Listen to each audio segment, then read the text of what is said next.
Hello friends, स्वागत है आपका अपने यूट्यूब चैनल वंदना क्लासेस में। तो आज है दिनांक 16 मार्च और 16 मार्च से संबंधित जितने भी करंट अफेयर क्वेश्चन बने हैं उन सभी क्वेश्चंस को हमने अपनी इस वीडियो में लिया है। वीडियो बहुत ही महत्वपूर्ण और शानदार होने वाली है। तो आइए अपनी वीडियो को स्टार्ट करते हैं। क्वेश्चन नंबर फर्स्ट है, हाल ही में अंतर्राष्ट्रीय गणित दिवस कब मनाया गया है? तो अभी अंतर्राष्ट्रीय गणित दिवस मनाया गया है 14 मार्च को। इंटरनेशनल मैथ्स डे मनाया गया है। इसी के साथ में 22 दिसंबर को मनाया जाता है भारत में गणित दिवस। तो अभी ऑप्शंस की तरफ देखेंगे तो 3 मार्च को मनाया जाता है विश्व वन्यजीव दिवस।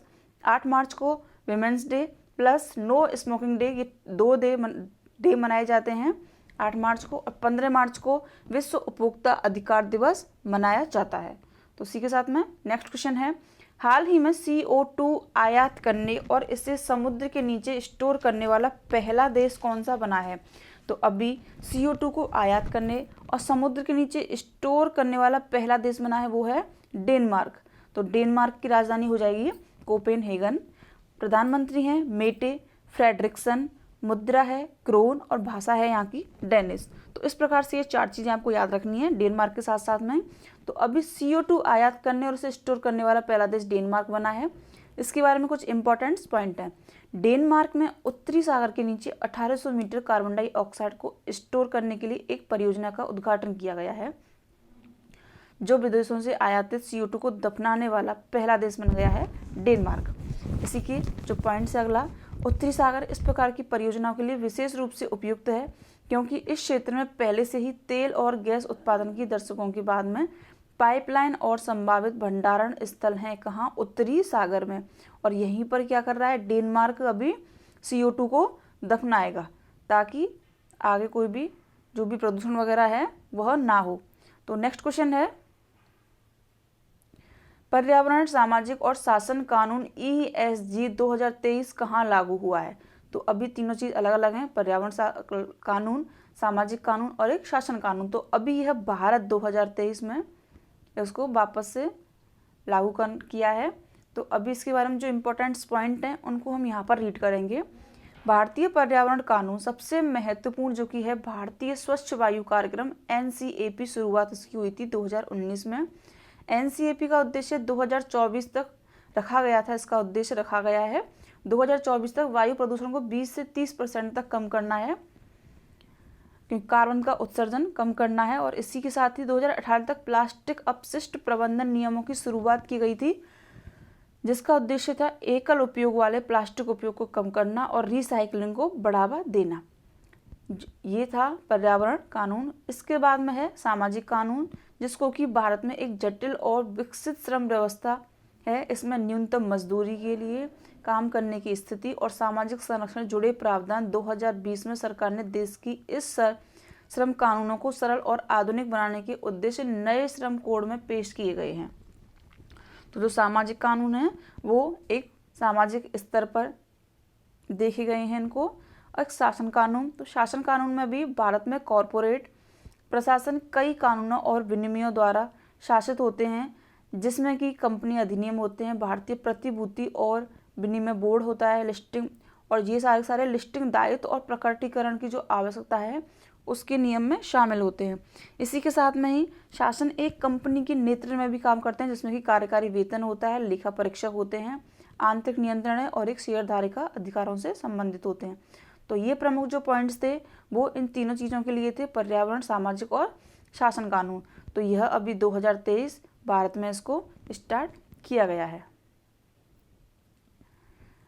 नेक्स्ट क्वेश्चन है, हाल ही में LIC के MD कौन नियुक्त हुए हैं? तो अभी LIC जो कि लाइफ इंश्योरेंस कंपनी है और यह अधिकतर, तो इसके जो कि MD व CEO नियुक्त हुए हैं वो हैं राकेश पांडे व M जगन्नाथ। इन दोनों को ही MD और CEO नियुक्त किया गया है।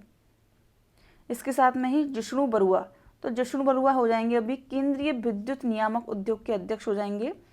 पंकज गुप्ता जो कि प्रामेरिका लाइफ इंश्योरेंस के MD व CEO नियुक्त हुए हैं। पंकज कुमार अभी राष्ट्रीय उप सलाहकार नियुक्त हुए हैं, उससे पहले यह BSF के महानिदेशक थे। तो ये इम्पोर्टेंट्स जो कि नियुक्तियां हुई हैं वो याद रखनी है। नेक्स्ट है, हाल ही में स्पेस एक्स ने 40 वन वेव इंटरनेट उपग्रहों को लॉन्च किस जगह पर किया है?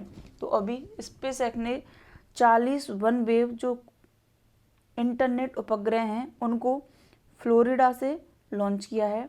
फ्लोरिडा में एक जगह है कैप कैनावेरल, तो वहाँ से इसको लॉन्च किया है।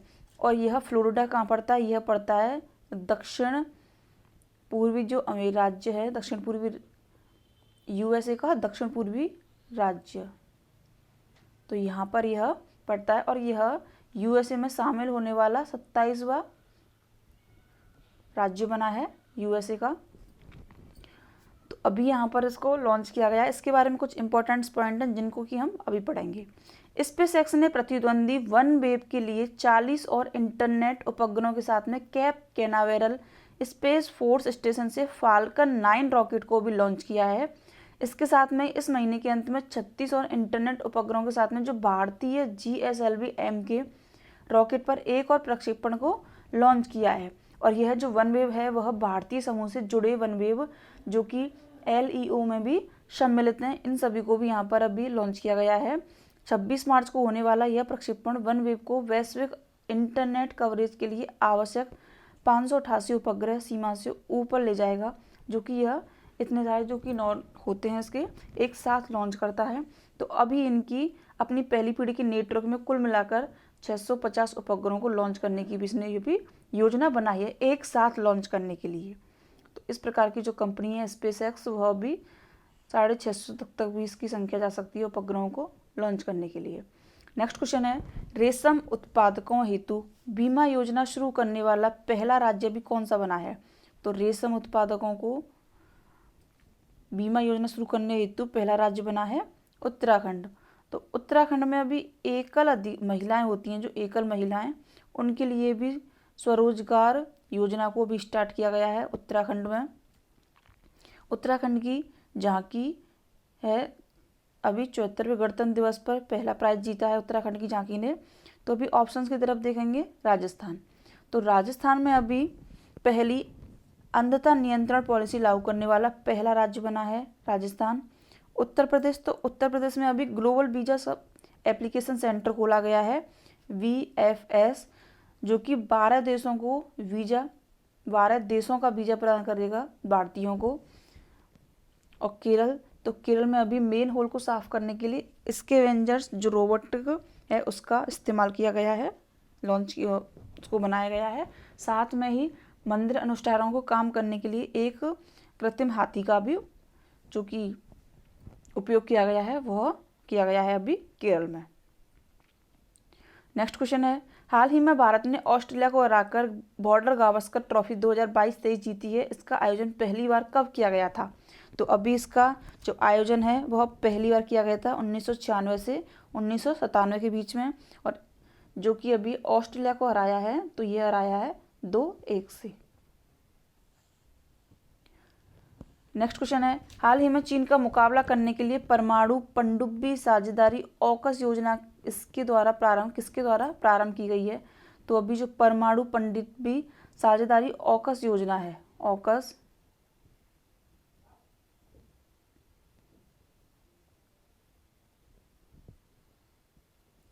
तो अभी ऑस्ट्रेलिया, ब्रिटेन और यह की गई है अमेरिका के द्वारा। ऑस्ट्रेलिया, ब्रिटेन और तो इन तीनों के द्वारा ही इसको स्टार्ट किया गया है। इसका राइट आंसर है उपर्युक्त सभी। अमेरिका के राष्ट्रपति हैं जो बाइडन, ब्रिटेन के राष्ट्रपति हैं जो प्रधानमंत्री हैं ऋषि सुनक, और ऑस्ट्रेलिया के प्रधानमंत्री हैं एंथनी अल्बानीज। और इनका जो आयोजन स्थल था वो कैलिफोर्निया था यूएसए में। हिंद प्रशांत क्षेत्र के बारे में यहाँ पर जो वार्ता हुई है उसको आयोजित किया गया था और उनके द्वारा ही इसको स्टार्ट किया गया है। नेक्स्ट क्वेश्चन है, हाल ही में चक्रवात फ्रेडी से कौन सा देश प्रभावित हुआ है? तो अभी चक्रवात फ्रेडी जो कि बहुत सारे लोगों की जान ले गया और अभी ये आया था, तो यह आया था मलावी देश में, और इसने कई सारे कम से कम 100 लोगों, मतलब जो पीपल रहे हैं उनसे ज़्यादा भी यहाँ की संख्या बढ़ सकती है, और 144 या 142 के समथिंग अभी जो लोग हैं वह अभी घायल अवस्था में है। तो इस प्रकार से यहाँ का आंकड़ा रहा है, और ये बहुत ही खतरनाक जो चक्रवात है उसको माना जाता है मलावी को। और मलावी सरकार ने अभी दक्षिण क्षेत्र में आपातकाल की घोषणा घोषित की है। अफ्रीका का स्विट्जरलैंड कहा जाता है मलावी को, क्योंकि यहाँ पर झीलों पर्वतों के कारण इसे अफ्रीका का स्विट्जरलैंड भी कहा जाता है। ये इंपॉर्टेंट क्वेश्चन है, याद करने वाला क्वेश्चन है। न्यूजीलैंड, तो अभी न्यूजीलैंड में गैब्रियल चक्रवात आया था, फिलीपींस में गौनी चक्रवात, और म्यांमार में अभी जो कि नाम रखा था म्यांमार ने ताऊते। नेक्स्ट क्वेश्चन है, हाल ही में तीसरे दिव्य कला मेले का उद्घाटन कहाँ हुआ है? तो अभी तीसरे दिव्य कला मेले का उद्घाटन हुआ है, वह है भोपाल में, और भोपाल एमपी की राजधानी है। अभी यहाँ पर प्रवासी भारतीय सम्मेलन का आयोजन किया गया था, खजुराहो नृत्य महोत्सव किया गया था, और यहाँ पर अभी 5वें खेलो इंडिया यूथ गेम्स भी हुए थे। तो इस प्रकार से इसका राइट आंसर है भोपाल। तो अभी ऑप्शंस के लिए देखेंगे तो बिहार में सोनपुर मेला आयोजित किया जाता है, जिसको कि कार्तिक पूर्णिमा को आयोजन होता है सोनपुर मेले का, और यह एशिया का सबसे बड़ा मेला है, जिसे हरियर मेला भी कहा जाता है और छत्तर मेला भी इसे कहा जाता है। इसमें कई प्रकार के पशु बिकते हैं, जिसमें से कि चिड़िया भी होती हैं और या फिर मुर्गी पशु भी होते हैं। इसमें कई प्रकार के जो पक्षी वगैरह हैं, जानवर वगैरह हैं, उनको यहाँ पर बेचा भी जाता है। नेक्स्ट क्वेश्चन है राजस्थान। तो राजस्थान में लगता है पुष्कर मेला। राजस्थान का एक जिला है अजमेर में लगता है यहाँ पर पुष्कर मेला। तो यह 20 से 27 नवंबर को आयोजित होता है, और इस बार भी इसे 20 से 27 नवंबर 2023 को आयोजित होगा।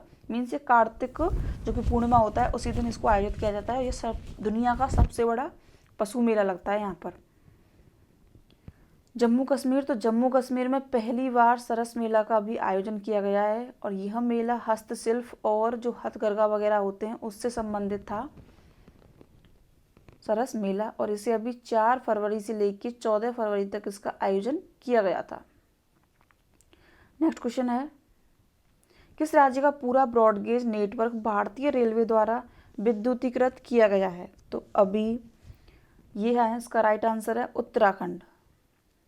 उत्तराखंड राज्य का पूरा ब्रॉडगेज नेटवर्क भारतीय रेलवे द्वारा विद्युतीकृत किया गया था। इसी के साथ में अभी उत्तराखंड में अभी सरकारी मदर मिल्क की भी स्थापित होगी, सरकारी मदर मिल्क बैंक है वो भी स्थापित होगी, और उत्तराखंड को पहला इलेक्ट्रिक गलियारा मिलेगा 900 किलोमीटर में 4 धाम की यात्रा के लिए। तो इस प्रकार से उत्तराखंड के यहाँ पे, और उत्तराखंड में एक और चीज़ इम्पोर्टेंट है कि यहाँ पर जो दस्तलिक संयुक्त सैन्याभ्यास हुआ था भारत और उज्बेकिस्तान के बीच में, ये भी उत्तराखंड में आयोजन हुआ था इसका भी। नेक्स्ट क्वेश्चन है, हाल ही में साझा बौद्ध विरासत पर अंतर्राष्ट्रीय सम्मेलन कहाँ आयोजित किया गया है? तो अभी साझा बौद्ध विरासत पर अभी इसका आयोजन किया गया है। इसका राइट आंसर ये है नई दिल्ली में, और इसमें प्रमुख रूप से 2 देश थे, वो थे चीन और मंगोलिया। तो और ये यहाँ पर प्रमुख रूप से देश थे। तो और यहाँ पर साझा बौद्ध विरासत पर एक अंतर्राष्ट्रीय सम्मेलन का आयोजन किया गया है, और अभी G20 उत्सव का भी आयोजन दिल्ली में किया गया था। नेक्स्ट जो ऑप्शन है वह है गंगटोक। तो गंगटोक है सिक्किम की कैपिटल। यहाँ पर दुनिया का सबसे बड़ा जो कि तीसरा कंचनजंगा पर्वत है गंगटोक में स्थित है, और कंचनजंगा जो कि राष्ट्रीय उद्यान है वह भी यहाँ पर स्थित है। पश्चिमी बंगाल की एक योजना थी लक्ष्मी भंडार योजना, इसको अभी स्कॉच प्राइज मिला है, स्कॉच प्राइज। मुंबई में अभी काला घोड़ा कला महोत्सव जो कि आयोजन हुआ था, काला घोड़ा कला महोत्सव का 2 साल बाद में इसका आयोजन हुआ था। तो आज की प्रश्नों की श्रृंखला को यहीं पर समाप्त करते हैं। अगर वीडियो अच्छी लगी हो, हेल्पफुल लगी हो, तो उसको लाइक करें, शेयर करें एंड सब्सक्राइब करें। Thank you.